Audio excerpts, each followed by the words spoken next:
आज हम बात करेंगे एक बहुत कमाल की कंपनी जो मुझे बहुत अच्छी लग रही है, सरस्वती साड़ी डिपोट लिमिटेड की। तो ये कंपनी करती क्या है? सबसे पहले ये कंपनी सीधा-सा काम है, ये साड़ी, अब जैसा इसका नाम में ही लिखा हुआ है, साड़ी, ब्लाउज़, पेटीकोट, लहंगा, ये सारे मतलब वुमेन्स वियर के सारे प्रोडक्ट्स ये कई दिनों से इसकी ट्रेडिंग करती है। ट्रेडिंग इन द सेंस ये डायरेक्ट ही कई सारे लोकल जगह से, जैसे बनारस, मऊ, मदुरई, जहाँ पे भाव है ना साड़ियों का, हैंडमेड हो गई या फिर कम छोटी-छोटी फैक्ट्रियों से वो उनका माल कलेक्ट करते हैं। उसके बाद फिर ये बिज़नेसेस को ही बेचते हैं। जैसे बड़े-बड़े शोरूम हो गए, बड़ी दुकानें हो गई, ये उनके शोरूम चैन हो गए।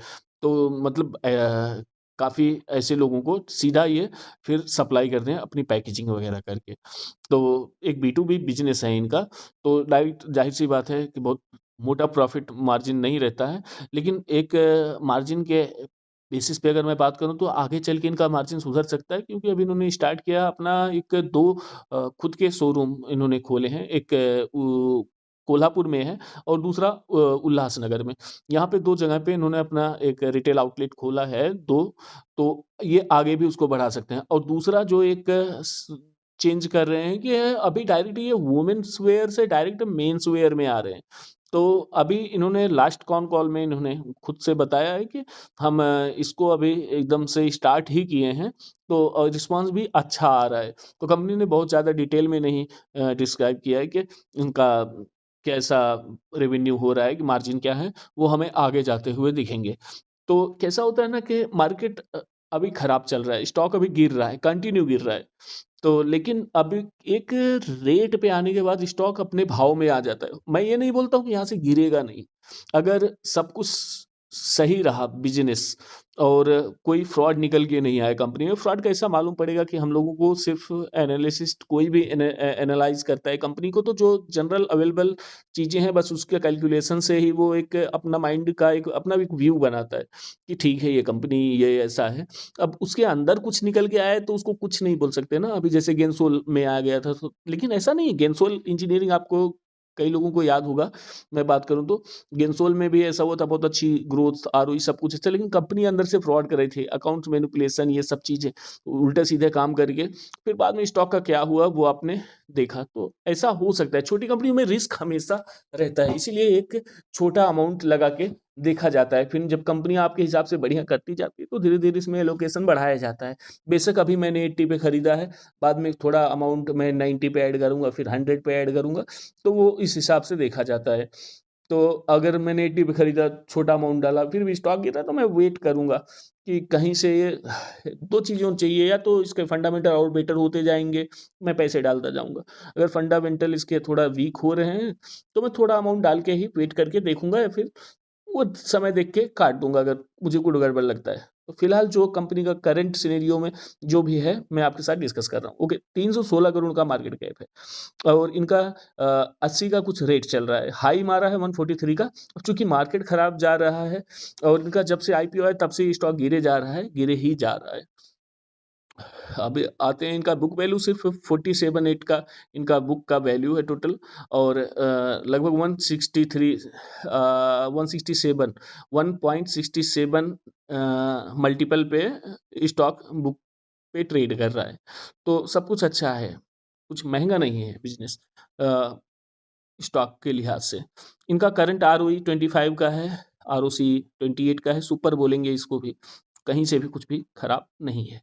अब चूँकि इनका पिछला आरओई थोड़ा अच्छा था, 45 से गिर-गिर के 25 तक आया है आरओई। तो अगर यहाँ से मुझे सँभलता दिख रहा है यहाँ से आरओई इनका। अभी रिसेंट क्वार्टर से मुझे लगा कि हाँ, अब इनका आरओई थोड़ा स्टेबल हो रहा है, गिरना कम हो रहा है। तो वो देख के चलना पड़ेगा। तो अच्छी बात है ना, छोटी कंपनी होके 3 साढ़े 300 करोड़ के मार्केट कैप है, लेकिन डिविडेंड देखिए ना, 283% का डिविडेंड भी दिया है इन्होंने। तो ये एक अच्छी बात होती है किसी कंपनी की, क्योंकि अगर डिविडेंड कंपनी दे रही है तो उसके पास कैश होता है, कंपनी के कमाए हुए पैसे से। उसमें ये नहीं होता कि नहीं ये फूँक के बैलेंस शीट पे कैश दिखा दिया, कुछ भी किया। डिविडेंड देने से काफ़ी भरोसा बढ़ जाता है कंपनी का। रिटर्न ऑन इक्विटी तो मैंने बात की है, बराबर है। रिटर्न ऑन एसेट भी इनका अच्छा है, 12 साढ़े 12% का। सेल्स ग्रोथ अभी इनकी है नहीं कुछ। तो पिछले 3 साल से भी कुछ नहीं थे, 3 साढ़े 3% से लेके 0 पे। तो अभी इनका बिज़नेस एक्सपेंड कर रहे हैं। जैसे मैंने आपको बताया कि अभी रिटेल शोरूम भी आगे ज़्यादा खोल सकते हैं और मेंस वियर में आ रहे हैं। तो इन सब चीज़ों के साथ देखना पड़ेगा। प्रॉफिट ग्रोथ थोड़ा इनका अच्छा है। अब पीई रेशियो के हिसाब से देखें तो स्टॉक बहुत सस्ता है। एंटरप्राइज वैल्यू सिर्फ 294 करोड़ है। अब आप सोचिए 316 करोड़ की कंपनी का 294 करोड़ एंटरप्राइज वैल्यू आ रहा है, तो मतलब कंपनी के पास 18 लगभग, हाँ, कंपनी के पास 22 का कैश पड़ा हुआ है।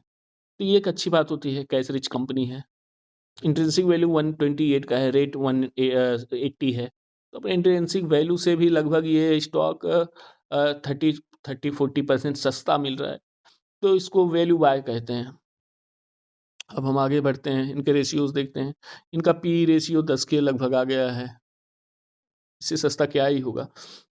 ईवी मल्टीपल भी इनका लगभग 6 के नीचे है, और मार्केट कैप टू सेल्स इनके बढ़ रहे हैं, मार्केट कैप कम हो रहा है। तो ये सब सस्ता हो रहा है, स्टॉक उसको बताता है। प्राइस टू बुक वैल्यू भी इनका अच्छा खासा करेक्ट हुआ है। कैसा भी 2 के बुक वैल्यू से ये 175-67 पे आ गया है। तो यहाँ तक तो सब कुछ अच्छा है। कंपनी ने अपने कर्जे को कम किया है, डेप्ट रिड्यूस हुआ है, और कंपनी डेप्ट फ्री है ही लगभग। बहुत ज़्यादा डेप्ट है नहीं कंपनी पे। उसके बाद आरओई इनका रिकॉर्ड लास्ट अच्छा था, लेकिन पिछले कुछ टाइम से इनका एक बार आरओई गिरा था। अभी थोड़ा सा आरओई स्टेबल हो रहा है। फिर आगे ले रिजल्ट्स में देखना पड़ेगा कि कैसा रहता है आरओई का सीन।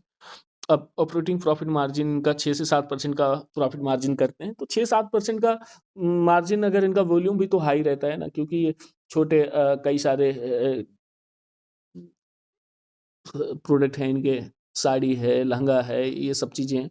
तो अगर इनका खुद का अपना रिटेल आउटलेट से जो नहीं बेच रहे हैं, उसकी मार्जिन ज़्यादा नहीं रहता है, बिजनेस टू बिजनेस मार्जिन हमेशा कम रहता है, लेकिन फिर भी 6-7% का मार्जिन अच्छा मार्जिन कहा जाएगा। और उसके अलावा जब इनका खुद का रिटेल सेगमेंट बड़ा होगा, और उसके अलावा मेंस वेयर भी ये लॉन्च कर रहे हैं, तो उससे थोड़ा मार्जिन और सुधरने की उम्मीद की जा सकती है। ईपीएस इनका धीरे धीरे करके ग्रो ही हुआ है, तो उतनी ग्रोथ नहीं है ईपीएस में, लेकिन इनका बिजनेस जो रेट पे मिल रहा है उसका ग्रोथ अगर जैसे आया, तो ये स्टॉक यहाँ से रॉकेट बनते टाइम नहीं लगा, क्योंकि ये एक अकेली इस सेगमेंट में मेरे हिसाब से ऐसी कंपनी है जो इस तरह का बिजनेस करती है। सारी इनका मेन फोकस बिजनेसेस है। तो बाकी तो हैं, ऐसा नहीं है, काफ़ी सारे ब्रांड्स हैं, लेकिन मैं एक बात बोलूँगा कि टेक्सटाइल सेगमेंट में जितने भी ब्रांड हैं, किसी का भी रिज़ल्ट बहुत अच्छा नहीं आया। उस लिहाज से मुझे ये स्टॉक बहुत अच्छा लग रहा है। आप रेमंड लाइफ़स्टाइल देख लो, और कई सारे स्टॉक्स हैं, उनकी कंपनियों की हालत एकदम से पतली हो चुकी है। कोई भी सेल्स ग्रोथ नहीं है, कोई भी मार्जिन ग्रोथ नहीं है, उल्टा लॉस कर रही हैं, कई सारी कंपनियाँ हैं। तो उसके एवज़ में मुझे ये कंपनी ज़्यादा स्टेबल लगी। तो जैसे ही हालात सुधरते हैं, तो ऐसी कंपनी सबसे पहले फ्रंट रन करती हैं। इसके अलावा कंपनी का इक्विटी थोड़ा उन्होंने कैपिटल बढ़ाया है, 33 से 40 पहुंच गया है। वो एक थोड़ा सा छोटा कंसर्न का रीजन हो सकता है। कंपनी का रिजर्व कंटिन्यू बढ़ रहा है और बोरोइंग इनकी कम हो रही है, ये अच्छी बात है। और इनके कैश फ्लोज को देखेंगे तो ठीक है। कंपनी का प्रॉफिट तो 42 करोड़ का है, इसमें रिसीवेबल और इन्वेंट्री ये सब मिला के, फिर भी नेट नेट कंपनी कैश में ही है। तो भाई अब इनका तो काम ही है कपड़े खरीद के लेके आना, तो रिसीवेबल्स में भी जाता है, इन्वेंट्री भी इनके पास रहती है। कोई इतना बड़ा इशू नहीं है उनको, पीछे पहले भी इनके पास इन्वेंट्रियाँ थी, तो ऐसा नहीं कि अचानक से बहुत ज़्यादा इन्वेंट्री इनकी बढ़ गई या फिर रिसीवेबल्स बहुत ज़्यादा बढ़ गए हैं।